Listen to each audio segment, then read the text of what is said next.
हिंदवी स्वराज के सरसंस्थापक छत्रपति शिवाजी महाराज, इनको नमन करता हूं। भारत के संविधान रचयिता भारत रत्न डॉक्टर बाबा साहेब आंबेडकर, इनको वंदन करता हूं। और आज के छत्रपति शिवाजी महाराज जन्मोत्सव इस कार्यक्रम में मंच पर उपस्थित केंद्रीय राज्य मंत्री आदरणीय एसपी सिंह बघेल जी, उत्तर प्रदेश के सम्मानीय मंत्री योगेंद्र उपाध्याय जी, हमारे सांसद राजकुमार चाहर जी, विधान परिषद के सभापति राम शिंदे जी, इस कार्यक्रम के लिए सांस्कृतिक विभाग से जिन्होंने मदद की, ऐसे महाराष्ट्र के मंत्री आशीष शेलार जी, हमारे सम्माननीय राव साहेब दानवे जी, परिणय फुके जी, हेमलता कुशवाहा जी, मंजू भदौरिया जी, अरविंद बंगारी जी, श्री चौरे जी, और विशेष रूप से यहां पर पधारे जिन्होंने छत्रपति संभाजी महाराज को हमारे सामने ऐतिहासिक रूप में साकार किया। जिन छत्रपति संभाजी महाराज के बारे में कहा जाता है, देश धर्म पर मिटने वाला शेर शिवा का छावा था, महापराक्रमी परम प्रतापी एक ही शंभू राजा था। ऐसे परम प्रतापी छत्रपति संभाजी राजे को फिर एक बार ऐतिहासिक रूप में हमारे सामने लाने वाले बहुत ही प्रसिद्ध अभिनेता विकी कौशल जी और इस छावा के निर्माता दिनेश विजयन जी, मैं दिनेश जी आपको इसलिए धन्यवाद देना चाहता हूं, इतिहास ने अगर किसी व्यक्ति के ऊपर अन्याय किया है तो वो छत्रपति संभाजी महाराज है। क्योंकि मुगल और अंग्रेज ये चाहते थे कि छत्रपति शिवाजी महाराज की विरासत को वो मिटा दे, इसलिए उन्होंने कभी भी छत्रपति संभाजी महाराज का इतिहास दुनिया के सामने नहीं आने दिया। छत्रपति संभाजी महाराज ऐसे वीर थे जो कोई लड़ाई हारे नहीं। वो ऐसे विद्वान थे जिन्हें कई भाषाएं ज्ञात थी। वे संस्कृत के पंडित थे, वे फारसी के पंडित थे, वे अरबी के पंडित थे, वे अंग्रेजी के भी पंडित थे। और छत्रपति संभाजी महाराज एक ऐसे व्यक्ति थे जिन्हें सारी विधाएं पता थी। इस प्रकार के एक ऐसे राजा थे जिन्होंने देश के लिए बलिदान किया। ऐसे हमारे छत्रपति संभाजी महाराज का सही इतिहास आपने दुनिया के सामने लाया, इसलिए मैं आपको बधाई देना चाहता हूं। और विशेष रूप से बधाई नहीं, मैं आभार व्यक्त करना चाहता हूं, एक व्यक्ति का आभार। उस व्यक्ति का नाम है विनोद पाटिल। विनोद पाटिल जिन्होंने ये संकल्पना हमारे सामने रखी। आज से 3 वर्ष पूर्व एक सपना उन्होंने देखा कि आगरा के इस किले में जहां पर छत्रपति शिवाजी महाराज स्वाभिमान के साथ खड़े हुए थे, वहां पर छत्रपति शिवराय की जयंती, उनका जन्मोत्सव हम मनाए और उन्होंने वो करके दिखाया।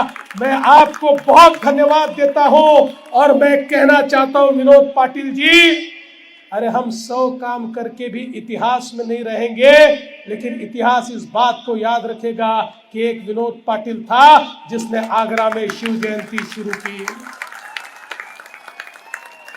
दोस्तों, आगरा की शिव जयंती का महत्व क्या है? ये महत्व इसलिए है कि हम सब लोग इतिहास को जानते हैं। शाहिस्ती खान के उंगलियों को काटने के बाद छत्रपति शिवाजी महाराज ने जो दहशत तैयार की, लगातार स्वराज्य बढ़ता गया, स्वराज्य में नए नए किले आते गए और इससे सबसे ज्यादा क्रोधित होकर औरंगजेब ने, जो उस समय आलमगीर कहलाता था, आलमगीर का मतलब पूरे विश्व का राजा, ऐसे आलमगीर ने अपनी जितनी सेना की ताकत थी वो सारी ताकत अपने जो बड़े बड़े सेनानी थे, जो ईरान से थे, उज्बेकिस्तान से थे, अजरबैजान से थे, ऐसे सारे सेनानियों को और मिर्जा राजे जयसिंह जो उस समय उनके साथ में थे, बड़े शूर थे, वीर थे, उनके साथ देश की सबसे बड़ी फौज को स्वराज्य के ऊपर भेजा। और स्वराज्य पर जिस समय संकट आया उस समय हम सब लोग जानते हैं, स्वराज्य को बचाने के लिए छत्रपति शिवाजी महाराज ने यह तय किया, मैं 2 कदम पीछे जाऊंगा, वापिस हमारे सारे लोगों को एकत्रित करूंगा और स्वराज्य को फिर एक बार प्रस्थापित करूंगा। इसलिए छत्रपति शिवाजी महाराज ने पुरंदर का उस समय तय किया। पुरंदर का जो मिर्जा राजे जयसिंह के साथ, औरंगजेब की सल्तनत के साथ उन्होंने करार किया, इसमें स्वराज्य के जीते हुए 24 किले छत्रपति शिवाजी महाराज ने दे दिए और ये कहा कि हम चर्चा करने को तैयार है। मिर्जा राजे जयसिंह ने छत्रपति शिवाजी महाराज को कहा कि महाराज, आपको लाल किले में आकर औरंगजेब से चर्चा करनी पड़ेगी। लोग कहते थे ये औरंगजेब बड़ा क्रूर है, ये ऐसी जमात का आदमी है, ये ऐसी बाप की औलाद है जिन्होंने अपने बाप को भी मार दिया, अपने भाइयों को भी मार दिया। महाराज वहां जाओगे तो जिंदा वापस नहीं आ पाओगे। लेकिन छत्रपति शिवाजी महाराज जानते थे, स्वराज्य को वापस अगर निर्मित करना है तो कुछ समय मुझे चाहिए, उतने समय मुझे चर्चा करनी होगी, उतने समय मुझे युद्ध विराम करना होगा। इसलिए छत्रपति शिवाजी महाराज ने तय किया, हाँ मैं जाऊंगा, लेकिन मिर्जा राजे जयसिंह को कहा कि इस किले में जाऊंगा लेकिन याचक करके नहीं जाऊंगा, एक राजा के रूप में जाऊंगा, एक राजा करके मेरा सम्मान होगा तो मैं वहां जाने को तैयार हूं। मिर्जा राजे जयसिंह ने कहा, महाराज मैं गारंटी लेता हूं, आप आइए, एक राजा की तरह आपको वहां पर सम्मान मिलेगा। और वो समय ऐसा था कि ये जो औरंगजेब की फौज थी उसमें मिर्जा राजे जयसिंह की तूती बोलती थी, इसलिए उन पर विश्वास रखकर छत्रपति शिवाजी महाराज छोटे से छत्रपति संभाजी महाराज को लेकर यहां पर आए। और हम सब लोग जानते हैं, उन्होंने यहां पर आने के बाद सब लोग झुककर सलाम करते थे आलमगीर को, लेकिन उन्होंने कहा मैं सलाम नहीं करूंगा, मैं राजा हूं, एक राजा दूसरे राजा से जैसा मिलता है मैं वैसा आलमगीर के साथ, औरंगजेब के साथ मिलूंगा।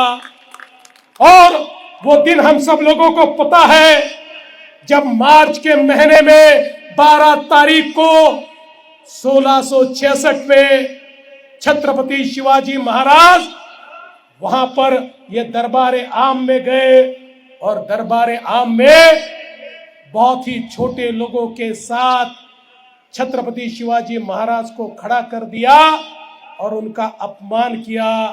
औरंगजेब को लगता था मैं तो आलमगीर हूं, ये तो मेरे शरण में आया है, मैं तो इसको कुचल सकता हूं। ये घबरा के यहां पर खड़ा होगा और सबके सामने में अपमानित करके पूरे भारत को संदेशा दूंगा कि देखो जो मेरे खिलाफ यहाँ पर जंग छेड़ता है उसको किस प्रकार से मैं अपमानित कर सकता हूँ। लेकिन वो तो छत्रपति शिवाजी महाराज थे। छत्रपति शिवाजी महाराज ने उस भरे दरबार में कह दिया, औरंगजेब मैं एक राजा हूँ, राजा की तरह अगर मेरा सम्मान होगा तो यहाँ खड़ा रहूंगा, नहीं तो नहीं रहूंगा। और छत्रपति शिवाजी महाराज ने उस पूरे दरबार में जो दहाड़ लगाई, औरंगजेब भी डर गया, दरबार समाप्त कर दिया और कहा छत्रपति शिवाजी महाराज को यहाँ पर अब नजर कैद में रखा जाए। मिर्जा राजे जयसिंह ने उनको कहा कि ये तो मेरे कहने पर आए हैं, इनके साथ ये बेईमानी होगी। औरंगजेब ने कहा अरे ये छत्रपति शिवाजी महाराज है, ये शिवाजी ऐसा है, इसको अगर छोड़ दूंगा तो ये वापिस ये जितने किले मुझे मिले हैं ये सारे के सारे वापिस लेगा। इससे खतरनाक मैंने दूसरा दुश्मन नहीं देखा, ऐसे दुश्मन को मैं छोड़ नहीं सकता। और इसीलिए जब उनको वहां पर नजर कैद में रखने की बात हुई तो जिसका जिक्र यहाँ पर किया गया, मिर्जा राजे जयसिंह ने कहा मेरा बेटा राम सिंह, उस राम सिंह की कोठी में मिर्जा राजे जयसिंह ने कहा छत्रपति शिवाजी महाराज को रखा जाएगा, एक राजा की तरह ही रखा जाएगा। और वही राम सिंह की कोठी यानी ये मीना बाजार है जिसको आप लोगों ने ढूंढ कर निकाला है। मैं आपसे ये निवेदन करना चाहता हूँ, ये जो कोठी है मुझे पूरा विश्वास है, अरे आपने तो हमारे योगी जी ने ये मुगल म्यूजियम को शिवाजी म्यूजियम में परिवर्तित कर दिया, तो मुझे इस बात का पूरा विश्वास है कि यहाँ पर एक भव्य दिव्य स्मारक बनेगा। लेकिन एक याचक के रूप में मैं आपके माध्यम से योगी जी से प्रार्थना करना चाहता हूँ, हमें आप अनुमति दीजिए।